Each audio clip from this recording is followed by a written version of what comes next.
I'm going to ask you, he said, how many PMI fellows are here in attendance? We have some TI fellows here. Hold your hand up. Don't just sit there, David. Ask your question. There's just one here. I think there are a couple others, though. Anyhow, there's your answer, Stacy, so you know as much as I do now. Okay, Dr. Gedansky, it's your turn. You got a little Thank you. bell. Okay. Can you hear me okay? Yeah. Great, great. As soon as we get the slides going, I want to thank you for being here. Oh, I need this thing, don't I? Yes. This is a great opportunity for learning and sharing about project, program, and portfolio management. I need to start with the proverbial greeting from the PMI Chair, Peter Monkhouse, and the PMI President and CEO, Mark Langley. They both asked me to express their appreciation for you for attending this conference, the 6th annual one. They asked me to send my congratulations to the organizers of this conference and to thank all the volunteers who are helping this. So how about a hand for the volunteers? Thank you very much. Who in the room has never worked on a distributed team? Take a look around. There's not one hand in the air. I work on a distributed team every day. My wife and I text very effectively. It is the most effective form of communication I've had in my marriage. Totally. It's succinct, to the point. I stand up whenever the texts come in, so I do agile. I was on a train recently from D.C. to Philadelphia. You know, the United States' imitation of high-speed rail. And I was sitting there and I was watching a young couple across the aisle, and for the entire 2.5 hours, both of them, I mean, they just didn't do anything else but this the entire 2.5 hours. So being a quiet fellow, I didn't want to say anything. So when they got off the train, I asked them, how many friends do you have that you were texting the whole time? And they looked at me very strangely and they said, you don't understand. This was the quiet car. We were talking to each other. All right, we're going to talk about distributed teams for projects and programs. PMI has been involved in providing knowledge about what works since 1969, since the founding of the organization, in the field of project, program, and portfolio management, and it continues into this area of distributed teams. Annually, PMI conducts the Pulse of Profession survey among members and others to understand what's happening in the field of project management, where things are going in the field of project management, and it sets the stage for what we talk about in terms of distributed teams as one source of information. And by the way, for those of you who do not know, how many people are members of PMI? Oh, sorry, how many people are not members of PMI? Okay.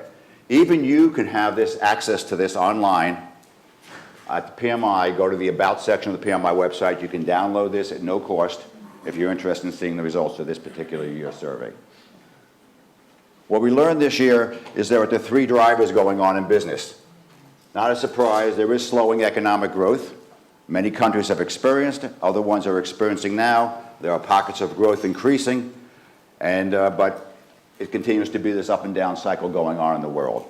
In addition, the global priorities are shifting as to where things are made, where things are developed, where things are produced, where things are created, who does what piece of work, and there's a great push by corporations for innovation, all of which leads us to a very complex and very risky business environment, which I believe, Jim, was the title of this conference, in terms of a risky environment. And what these do is they give us the trends, and what we've been learning from both our own surveys and surveys of others, particularly corporate organizations and consulting firms, is that there's a renewed focus on talent management. Now, I know some of you don't wonder about that because you're not getting treated well at work and things like that, but there is a renewed focus on talent management. There's a real concern around the world that there is not enough talent to go around, that there's terrific talent shortages today, and I know people are out of work looking for opportunities, but the jobs aren't where people are, but there is a talent shortage. There's a talent shortage in the production lines in the United States and other places where the right talent is not there. So there's a lot of focus now on talent. And that leads to organizations to think about better portfolio management, more use of agile methods. How many people in the room use agile? How many people will admit that they use agile? And there's more focus on change and risk management. And we used to talk in PMI and in the profession itself, across the world, about the iron triangle. Well, there's a new iron triangle that really talks about strategy, the technical sides of project management, and benefits realization. Because it's no longer just enough to deliver the results of a project, you really have to make sure that that project is delivering the benefits that it was intended to do. So success is not just measured in the project outcomes, it's measured in whether those outcomes are creating the benefits they were intended to produce. And you're all working in a balancing act. I'm sure many of you feel like you're a hamster on top of a wheel, trying to deal with focused innovation and focused investment, and then get speed to market and agility, which talks us about and brings us to talk about distributed teams. Now, one of the things that PMI does is sponsor research. How many of you are aware that PMI sponsors research? How many of you are aware that PMI has published 40 research publications, has invested over $18 million since 1997 in sponsored research, and all these publications are available to you as members online to download at no cost as one of your member benefits. Now, I don't put this up here to advertise because that PMI does that. I put it up there to point out that there are 2 publications in there about distributed teams. One done in 2005 and one done in 2008, I think it was. The first one here about patterns of effective management of virtual projects really concluded, surprising, that communication is the most important thing in distributed teams and virtual environments. It is so important that it actually influences coordination and control, which of course makes a lot of sense to you, and you wonder why we spent money doing research to find out what was obvious. But sometimes it's important to do the research so you can confirm what is obvious to each of you. And when you talk about communication, it's not just about expressing words back and forth, it's about having trust, it's about having confidence, and it is about providing the leadership necessary. So if you're interested in understanding some more about patterns of effective management of virtual projects, I recommend this book to you. The second research publication is about decision-making in distributed teams. And what a surprise again, they also concluded that communication was the most important thing, cultural impact, and they did a lot of work in studying project typology. Because a lot of times when you think about which project manager to put on a project, what type of team you need for a project, it helps to understand the project typology.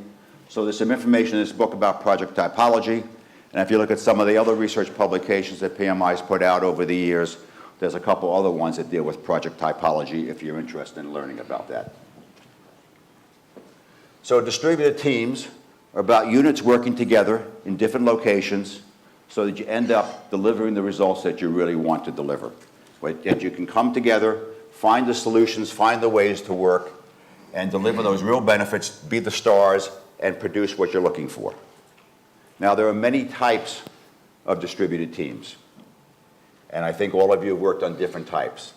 The ones that are most common, you think about the 24-hour workday, the follow the sun model, where the project goes through phases and you hand it off overnight, and then some next part of the world takes it over, and then the next part of the world takes it over after that. That's one type. And the other type you can think about in terms of distinct elements of project tasks. And you have different sub-teams take on different pieces, like design is done in one part of the world, production is done in another part of the world, sales is done in the third part of the world. Or it's strictly a way to get to the subject matter experts and you try to bring them together. But in reality, you don't necessarily have to classify distributed teams. It is a continuum from one end, where there is no distribution, to the other end, where it's 100% distribution.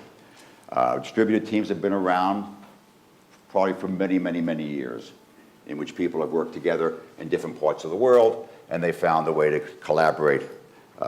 My first experience with distributed teams at PMI was when I came in as the research manager, and we had a group of volunteers, and one of the requirements I had, that they had to have the ability to type, so they had access to MS Word, and they had to have a fax machine so they could receive information. And so we worked from that point of view. But in reality, distributed teams exist in the regular workplace as well. It's not just the global nature of distributed teams. They exist within the office building and within the plant. I came out of my prior life before PMI. I worked in the paper industry, and we were a very siloed organization. So we had distributed teams because we had to get people out of each silo to come together, and sometimes they wouldn't come together. You did it by phone, you did it by fax, you worked with the paper mills, and you were working on distributed teams. So it's not a new phenomenon, it's an evolving phenomenon, and it's evolving for only one reason, and that's because of technology. Technology is allowing us to do so many things today that we could not do in the past. It's all about, and think about the value of distributed teams. One of the greatest values is getting done more with less, the 24/7 workday. I know of a major global corporation that used to talk about work-life balance. Now they talk about work-life integration.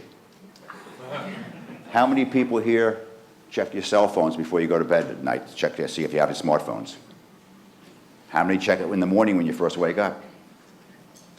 How many check it when you get up in the middle of the night? Look around the room.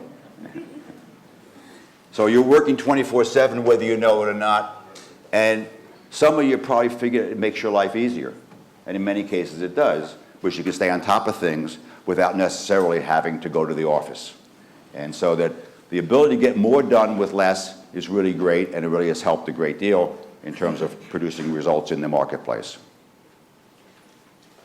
Another book that you might be interested in is the Velocity Manifesto. If you build an organizational culture that moves with velocity, then learning to facilitate virtual teams is a must. If you want to accelerate, you want to exceed in today's business world, you've got to move fast, and virtual teams and distributed teams are the key to getting there. Quote from Oracle Consulting in North America. I especially like virtual teams when it comes to crunch time and not enough hours in the day. In this particular case, talking about taking advantage of cultural differences and taking advantage of time zone differences. It wasn't viewed as a negative, the cultural differences, it was viewed as a positive, so that they could take advantage of different cultures in different countries, and countries that had different work schedules. And you think about virtual teams, the philanthropic side of Oracle, called the Oracle Education Foundation, for years has run a competition among middle and high school students called ThinkQuest, which created virtual teams building websites. And these kids never saw each other unless they actually were successful and judged to have done a good result when they were brought together for face-to-face competitions. But most of these teams of kids never saw each other, and it was strictly done virtually through telephones and electronics and technology. Another quote that's helpful: we can leverage a broader array of cross-functional expertise and bring together groups of people from multiple geographies, companies, and functions. We gain delivery speed and reduce travel expenses. Right? And I know that in many cases, people think that virtual teams were created to save money, and they probably were because of the confusion between offshoring and outsourcing and everything else. But in reality, virtual teams allow us to do a lot more with less. They allow us to tap into expertise that we could never tap into before, and allows us to gain delivery speed, which is very essential in today's fast-paced, moving global technology. And in reality, it is the whole area of globalization that has allowed virtual teams to prosper and do well. And sure, we all like to save money. Sure, corporations want to save money. Sure, well, governments don't want to save money, but they should save money. And so that virtual teams would even help the government work. Another quote that's helpful: in a world that is gaining more and more people, in which global competition is increasing tremendously, the ability to find new ways of doing things and new products to offer is going to be at a premium. Again, it's not about cost, it's about delivering benefits. It's about delivering benefits realization. In my career prior to coming to PMI, I don't know how it is for you, I never got in trouble for being over budget. I only got in trouble for not delivering the result that was expected. And I know that a lot of people are under tremendous budget pressure, but the way to deal with budget pressure is actually to deliver the product that people want to achieve the scope of the project. Obviously, co-sourcing and outsourcing and offshoring and inshoring and everything else like that is all about distributed teams. It allows people to be more successful, take advantage, tap into it. And there's lots of examples of how distributing workflow works and everything. But it gives you more mobility, more flexibility, and the key of harnessing specialist knowledge that we couldn't do before because of technology allows us to do that.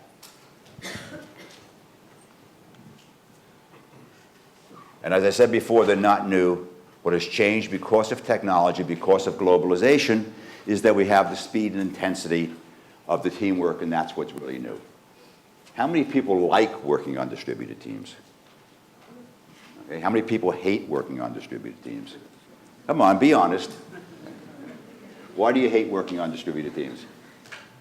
You just don't have the interaction is very hard. You lose the interaction. If you're really trying to get innovation, you have to have continual working with the other people. Okay, so face-to-face contact allows you to be more creative. All right, so one of the challenges you have with distributed teams is trying to figure out how do you replace that loss of the water cooler conversation, the coffee cup conversation. How do you do that in a way that you can replace it with something else and maybe something better? Who else doesn't like distributed teams? Oh, there you go. Why don't you like distributed teams, Helen? You used to work on distributed teams. You told me that you used distributed teams before I was born. Right. A lot of credit management check Right. system in Europe. That's right. In the United States with a team that I never met, and it was very successful. But the reason I don't like it is because I use body language, I read people's character through their eyes, I read politics in groups by looking at Great. them, and all of those things are not available, and I'm stuck with it. If it's telephone, I'm stuck with just vocal intonation, and if it's just typing things, Yep. it's almost nothing. So it's the loss of the personal contact, the inability to read the body language, to look the person in the eye and see if they're lying to you or telling you the truth, to socialize with them. And so one of the things when you work on distributed teams, you've got to find a way to replace that and find a way with technology in some cases to do it. We tend to have the habit when we work on distributed teams of not socializing with the other team members.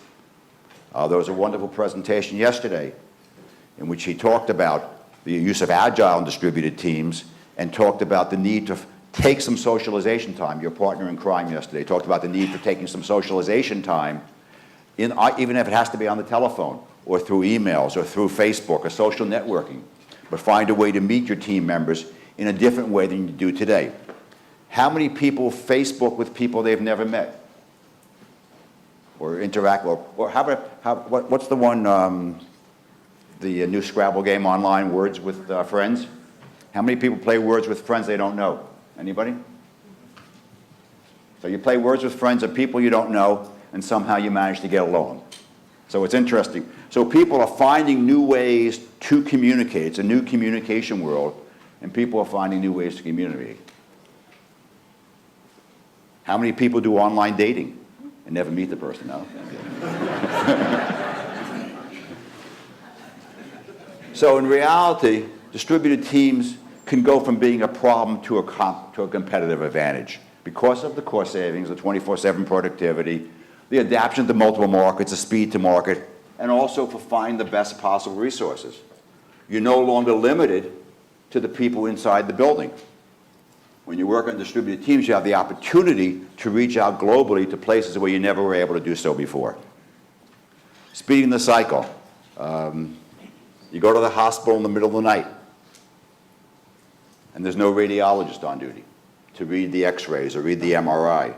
Well, they ship it over to India or China or Australia, and it gets read because there are people working during that workday, and you can get the results. So speeding the cycle, rather than waiting for the next day to have your x-ray or MRI read, you're getting instantaneous reading of the MRI. And yes, I know it was done for cost savings, but it is a real benefit to the patient. General Electric, for the Indian market, needed to create for the rural part of the country a lower cost, smaller size ECG machine. And what they did was they got a team together of the people who created the 15-pounder and $3,000, $5,000 one in the USA with people who understood the marketplace in India, who really understood what was needed and what would be successful in that country. And they worked together on a virtual basis and ended up reducing it to a 1-pounder. And it was completed in 18 months with only a $1,000 cost. We see it obviously in software development. We see distributed teams going on in software development. We see it heavily in terms of auto manufacturing, design in one country, assembly. We see it in the airplane business going on right now where parts are being assembled different places. We see it in relief agencies when they respond to a disaster, working between the people on the ground and the people in the home offices in a virtual team basis to make sure that they can get the supplies there on time. The people on the ground tell them what's needed, the people in the office move the supplies there, et cetera, and they bring in additional resources when they need it. So distributed teams, I mean, they're everywhere. They're virtually everywhere. Example, within one country, in Brazil, putting in a new hydroelectric plant. The work was done in different parts of the country with different responsibilities, and they worked together on a virtual basis to make it successful. IBM, in its silicon fabrication, working across 3 continents, 6 countries, 12 time zone differences, and 30 members on the team, so they could pull all the pieces together and using IT tools that enable the global workforce. So again, as I said before, it isn't that distributed teams are new. What is new is the technology that has evolved that allows us to use them, and now we have to catch up in our ability to manage them using the technology that's available. So the world is really a more interesting place for us as project and program managers. It provides you with the opportunity to do new things, to explore new opportunities, to find new ways of working.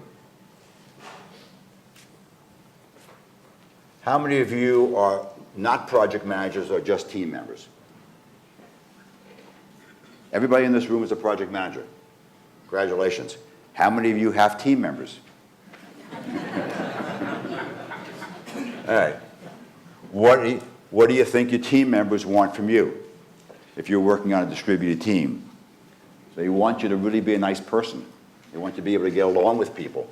They want you to have strong interpersonal skills. You've got to have superior collaboration and communication skills and abilities. How many of you are open-minded, flexible, and adaptable? How many of you are willing to be open-minded, flexible, and adaptable? I mean, think about if you were on the team in which you were the boss and you were the project manager. What would you want of your behavior and how you operate? And that's what your team members want.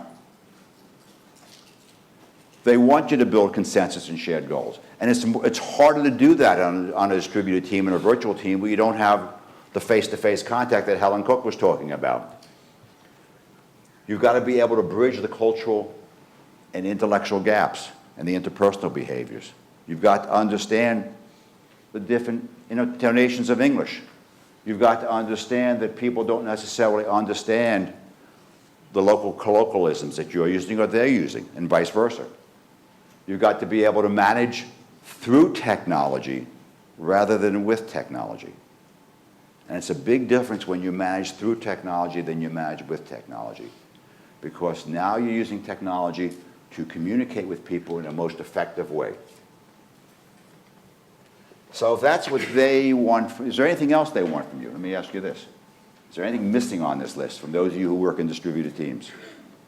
More money. Team members want more money. Well, success gives more money, usually, sometimes. So as a team leader, what's crucial to this is you have to be accessible So the team leader has to be accessible all the time. And how are you accessible 24 hours a day? In the middle?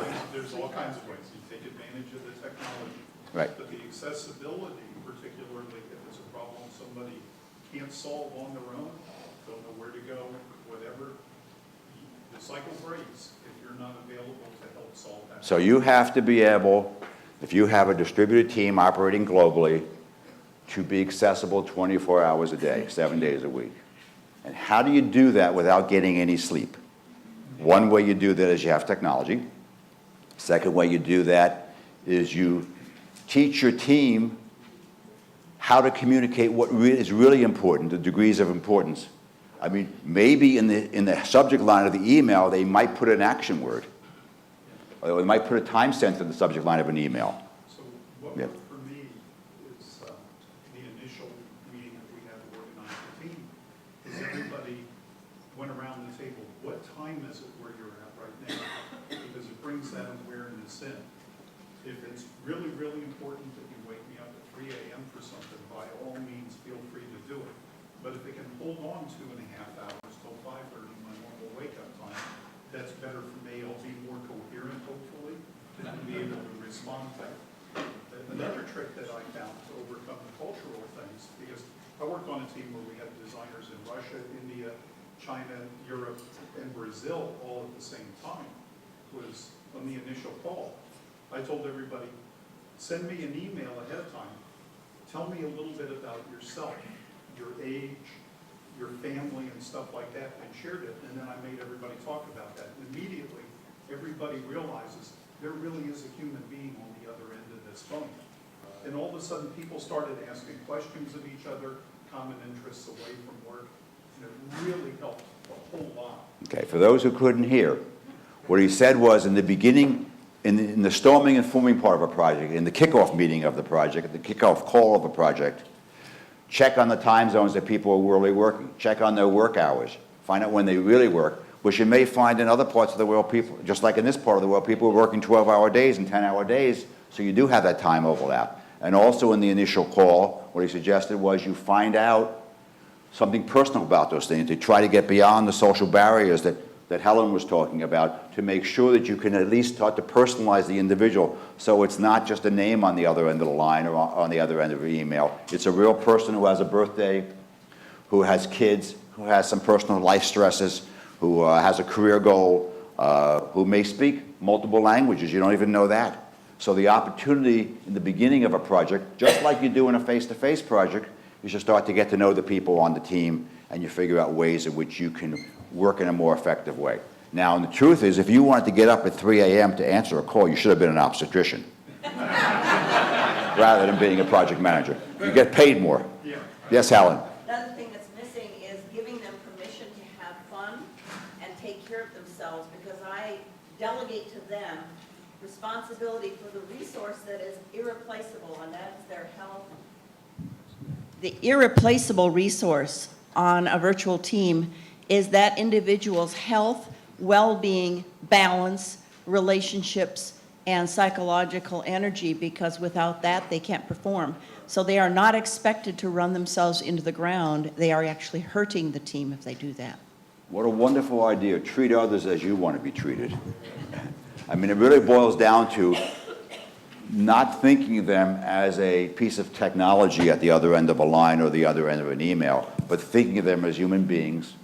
And, of course, that goes with our own colleagues at work, doesn't it? Doesn't really have to be over people overseas. Dennis, except salesmen forget, salespeople just forget about it. They lie all the time. I think another important thing is give recognition to team members that go above and beyond, that make a real contribution. Because I know, you know, we all want strokes. And if we do something that is special or beyond what's expected, we like to have people recognize that. Okay, and you can do that virtually as well as you can do it actually. Okay, there are ways in which you can meet people. Go ahead. The other thing that worked in our project is, you have to identify local cheerleaders.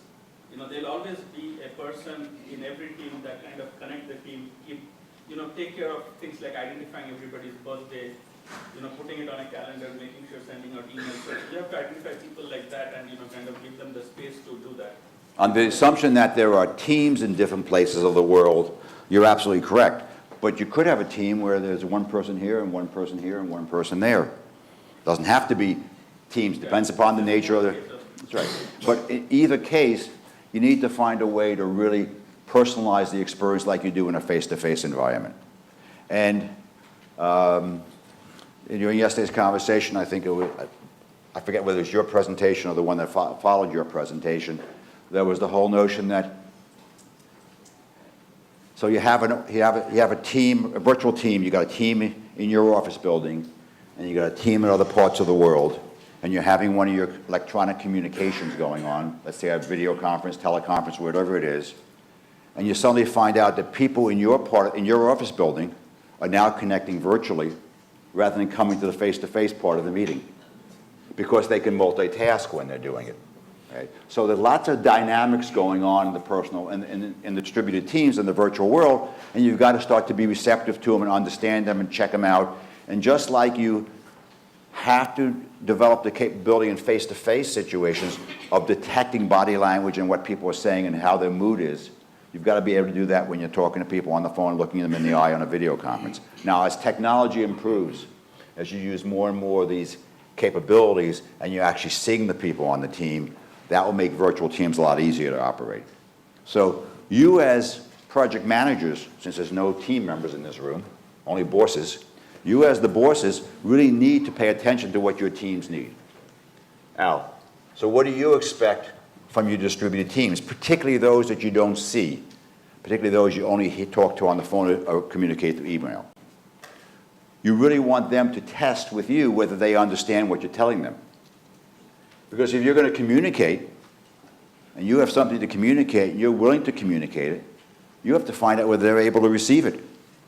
So if you communicate something and there's no way of testing what's going on and whether they really understand it, so you have to have the ability, I'm putting it back on you again, to ask the right questions during your conversations to make sure that they're understanding what's going on. So you really want them to test their understanding. You want them to ask for clarifications, just like in a face-to-face meeting. You want to make sure that they really understand what's going on. And the next one, it doesn't matter whether it's a face-to-face meeting, multitasking in meetings is a detriment to success in any project, regardless of where it occurs.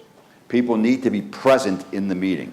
They need to be physically and mentally there during the course of the meeting, rather than multitasking or dealing with other issues or trying to deal with other deadlines. You want your team members to offer suggestions. You don't want them to be automatons.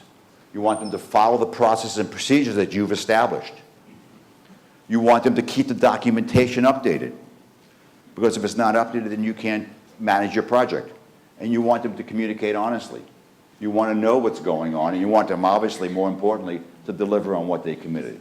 You want integrity from your team members. You want them to deliver what they committed to. Did I miss anything? Is there anything else that you expect from your virtual team members? I am pretty good. Got that right. So communication is most critical.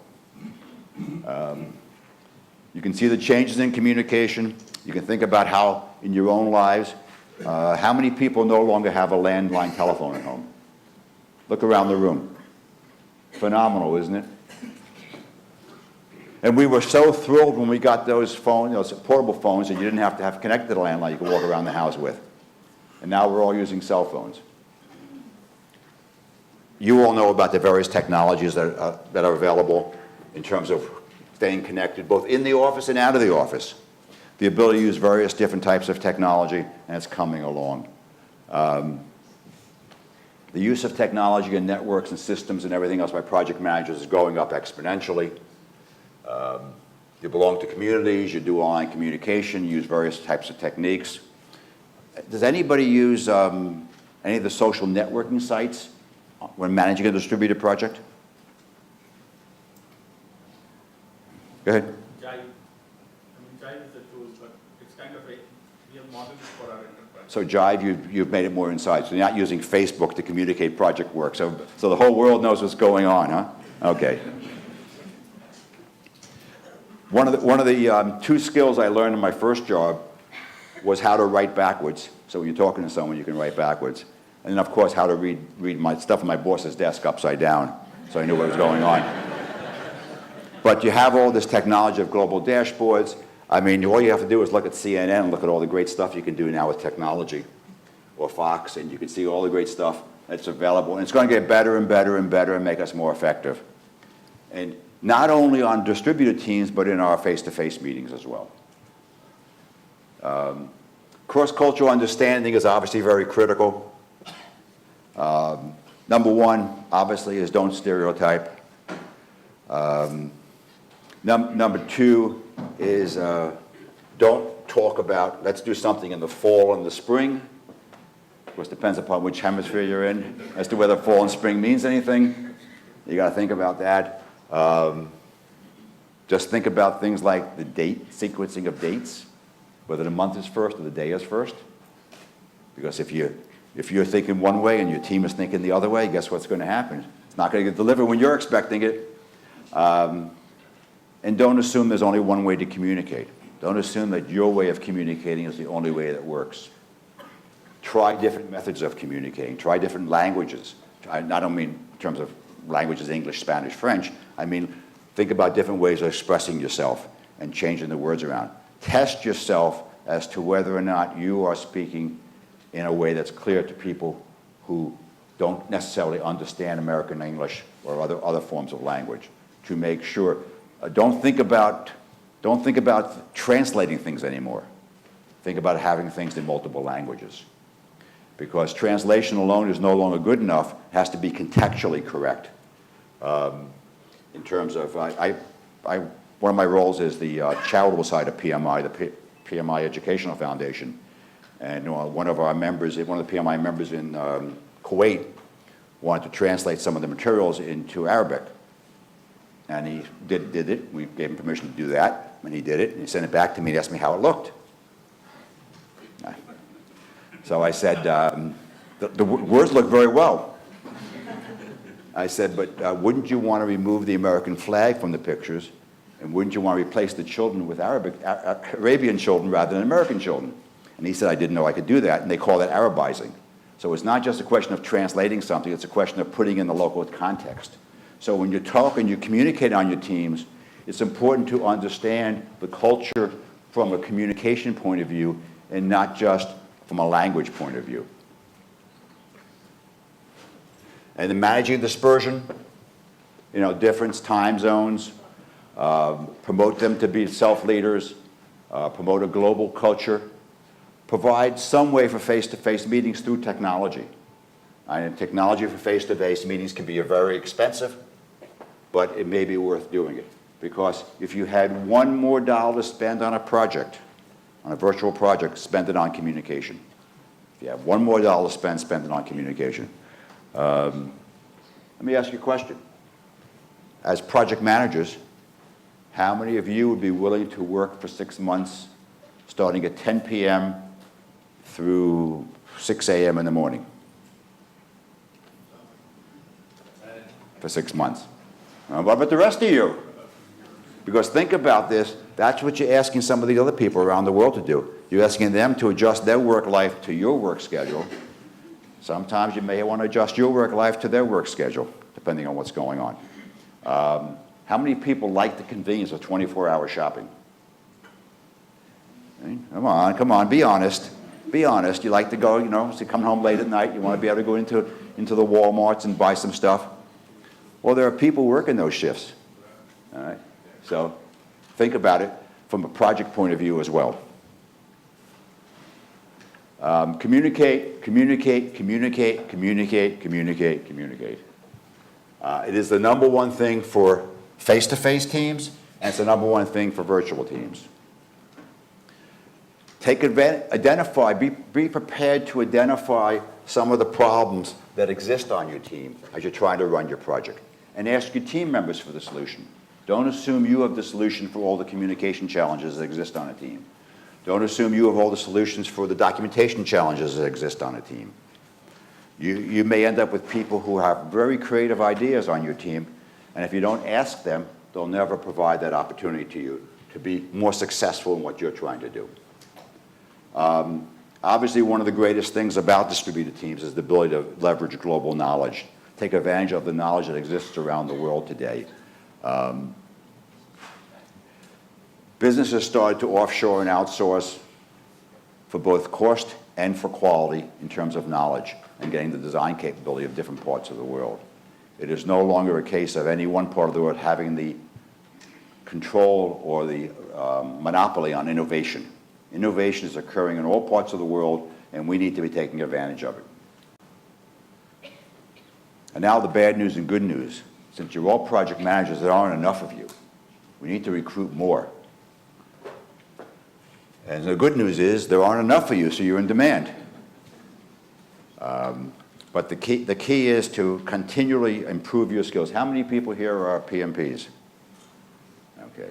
Now comes the tough question. How many people go for PDUs? There you go. All right. How many people are here for the PDUs?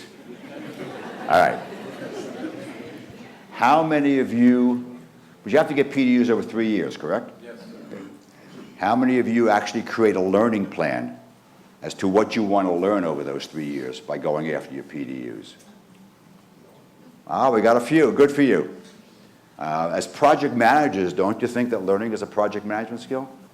Like, isn't that a project learning? You ought to think about what skills you need for 3 years from now and try to get your PDUs at least, harness your learnings, your education to drive in the direction that you want to improve something. Take advantage of the requirement that you have PDUs, turn it from a requirement into an opportunity. All right, so what are the keys to success of a distributed team? Number one, make sure you have some ground rules. Make sure you know how the team is going to operate. Make sure the team knows how it's going to operate. Make sure the team agrees with the ground rules. Make sure the team has an opportunity to contribute to the ground rules, to what the basis of going on is. I've talked enough about communication. Obviously, you need structure, systems, and processes in place. RACI diagrams, agreed upon roles and responsibilities. Who's going to make what decisions? How are they going to be made? When are they going to be made? Obviously, you need to have the technology that's going to work, and you need to have the platform that's going to do it. There are lots of nice collaborative technologies out there. You need to take advantage of those collaborative technologies. You need to allow people the opportunity to contribute, because the more you allow your team to contribute, the more you'll be successful.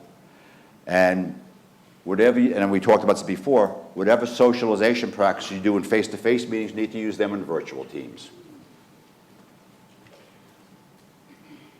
Challenges. Well, challenges and opportunities, you know, two sides of the same coin. I could list the same ones that are opportunities as the challenges, but, you know, obviously the cultural differences, but yet I showed the example of the quote from the Oracle person, that the cultural difference was really an opportunity to take advantage of, as opposed to a challenge. The potential inability to see body language. So when you talk to one of your friends on the phone, can you tell whether they're in a good mood or a bad mood? So you've got to learn the skill of listening as a project manager. One of the most important things you have to do is learn the skill of really listening, to be present in the phone call, to see if you can detect what's going on for that person at that particular time, or be present during the meetings. Obviously, technology has to work. If someone's not willing to communicate, you got a problem. I talked about receiving communication. If you have ambiguous roles, you're going to have a problem. And how do you assess the performance of people on virtual teams? Suppose you've got a team of individuals. You know, it's tough enough assessing the performance of someone who reports to you directly every day of the week. Because none of us like to do performance assessments. They're terrible. But I mean, now you got to do assessments of people who aren't there. Are you going to just assess them? You know, if they're successful, that's the end of it. So you got to be clear on how you're going to measure their performance.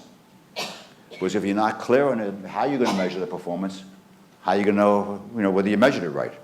If you don't know what you're going to measure, then you're not going to get there. So it's really key to think about measuring their performance as you start a project, to understand how you're going to assess the success of those virtual team members. Again, I'm not thinking about you've contracted out the work to another organization, and obviously the contract defines the performance success. I'm thinking about the situation where you actually have picked up individuals around the world to work on your team, and you've got to determine whether or not they're doing their job, whether or not they're delivering what you want in a way that you expect it to be delivered, and obviously the difference in work schedules.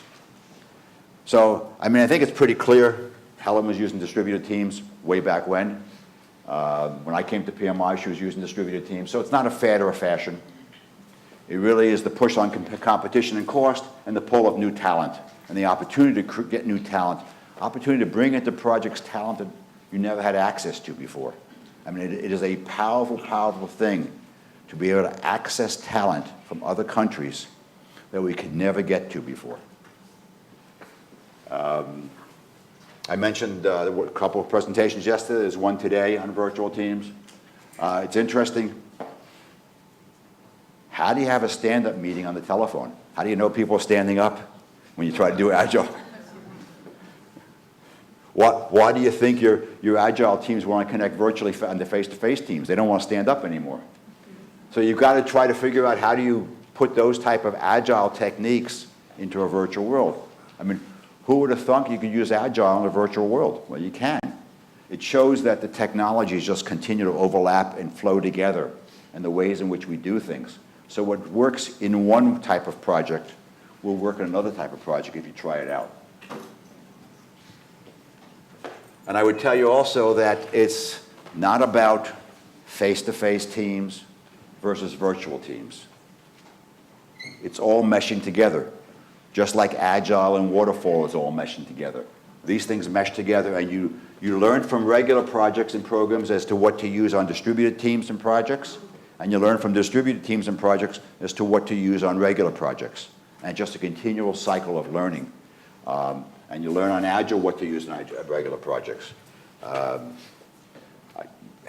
haven't seen it yet, but I'm sure someday Agile will be used on construction projects on the highways, because there are various aspects of every project that Agile can be used on. So you'll see the same thing here.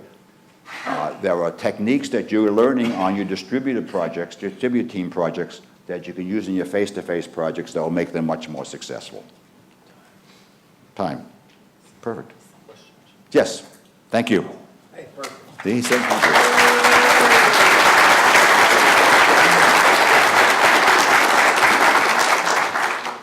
He's my straight man.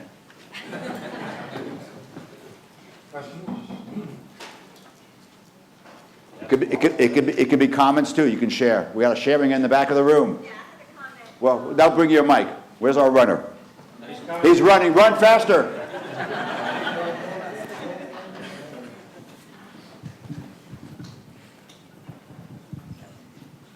I was just going to say, in addition to the, language barrier and stuff like that, it's the corporate catchphrases and the sports team analogies that we use on a daily basis.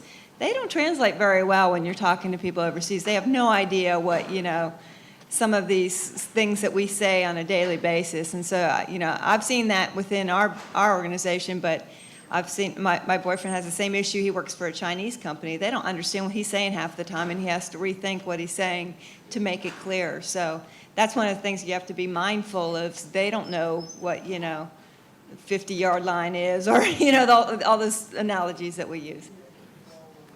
And that's why you have to constantly check whether your communication is being received. And you need to establish, for example, a ground rule that says it's okay to say you don't understand. And you've got to try it out. It's difficult in different cultures.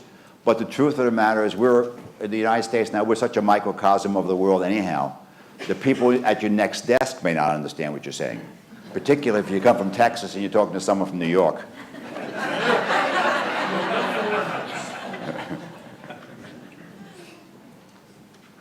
Oh, okay. Wait for the mic. Yeah. Can you speak about the impact of women in the workplace in virtual teams? Because how women are treated around the world is completely different from how they're treated in the workplace in the United States, particularly in the context of respect. I've got a lot of personal experience, but I'd be curious to see what you have to say. Why don't you share your personal experience? Okay. One of the things that I've noticed, and it's changing gradually, but culturally around the world, women tend to take a back seat in the workplace. I've witnessed firsthand situations where women won't even be acknowledged in a meeting by particular cultures. And it's something to be very sensitive to. One of the things that I did in managing cross-cultural virtual teams was in setting the ground rules. And I made it very clear to everybody, everyone on the team is allowed to have an opinion. It doesn't make any difference, man, woman, what religion, or where you're at. That has to be respected. If it's not, it's going to cause a problem within the team.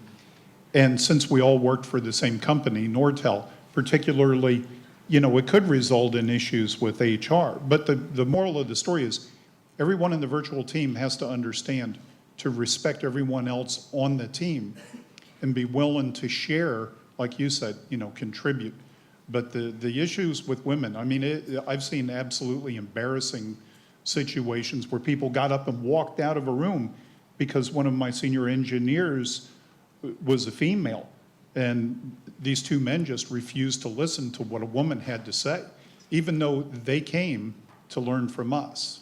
And I'll bet if you had a private conversation with the women in this room, one-on-one, you'd find that still exists in this country as well. Can I add on to that?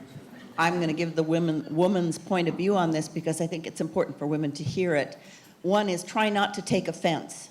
I have been asked as a senior manager to type something for somebody that's in another country because they thought I was a secretary. I had a senior person come over from Japan. He refused to shake my hand in public because he thought I was somebody's assistant. And then later, when he discovered I wasn't, he sent me those large, glamorous fans and Christmas presents and things.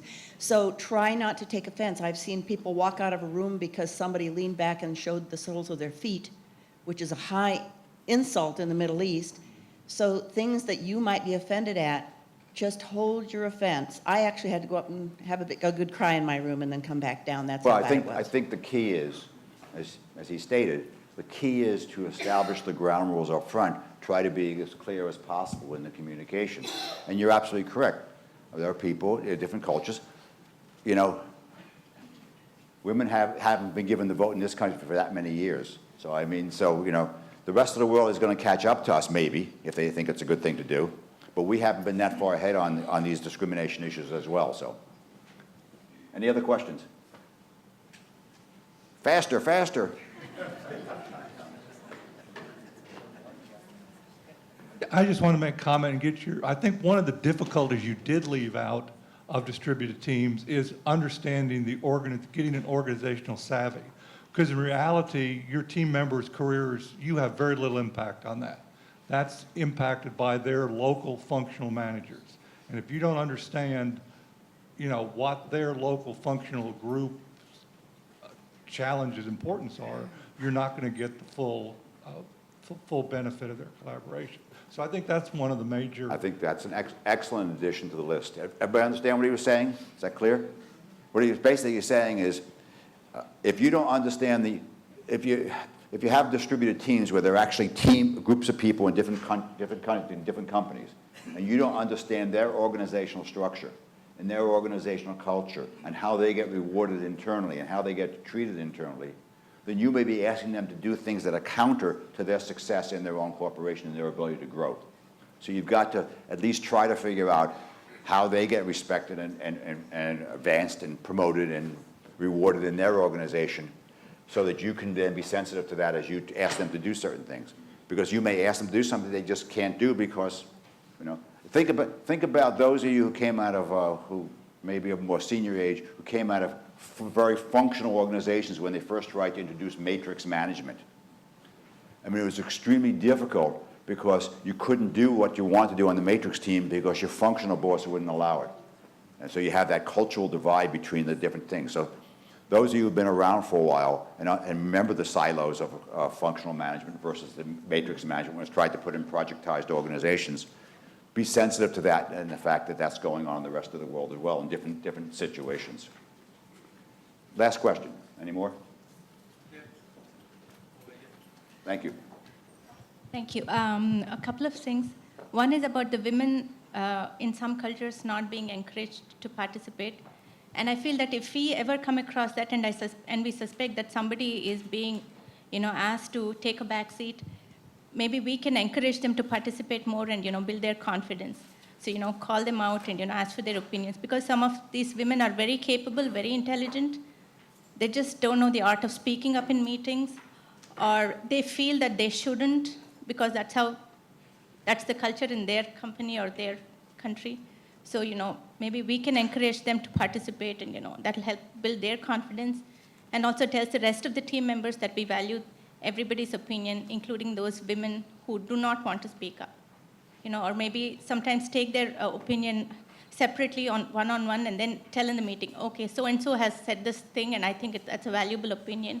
It's important or something like that. I think that's an excellent idea. Picking up on your comment and your comment over here, most of our physical teams, face-to-face teams as part of a virtual team are a microcosm of the world. So maybe one of the things we should be doing is asking our colleagues in our own company, when we're forming a virtual team around the world, ask them about the cultures in their native lands and what we have to do to be sensitive to those cultures and how to entice them to participate. Because we have the knowledge in the United States about all the cultures of the world if we just tap into it. So thank you very much for that comment. And excuse me? Okay. So I hear a voice somewhere. I just need Sorry. recommendation of good tools when we are working with people outside our company, because within our company, we can use our Outlook and, get their meeting schedules or IMs, we know whether they are available or busy. But when I need good recommendations for tools when you're working with people outside your company, where you don't know their statuses. So you're looking for a recommendation tool. Recommendation, so maybe after the meeting, Talk to this young fellow right over here. all right. Raise your hand. He knows a lot about tools and techniques and distributed teams. Thank you. Thank you, my friend. Thank you. I have a question for you. How many of you here do not spend a significant amount of your time working virtually? Yeah, that's what I thought. We live in a virtual world. I got caught one time for saying we live in a global world. We have to be careful. But I kind of like that. We're working in a global world, and some things are the same and some things are different. And thank you for reminding us of some of those. Now, Lou, you're going to retire soon, right? Yes. Like a week or two? Month. Yeah. Month. Well, these are wine glasses. Oh, perfect. Thank you. Where's the wine? Where's the wine? You drank up your year's supply of wine last night. Okay, all right. So they're engraved Thank you. with this, and Thank you we very hope you much. enjoy your retirement and you very much. use those Appreciate for it. your libation. Keep Okay. you relaxed. Thank you. Okay, all right.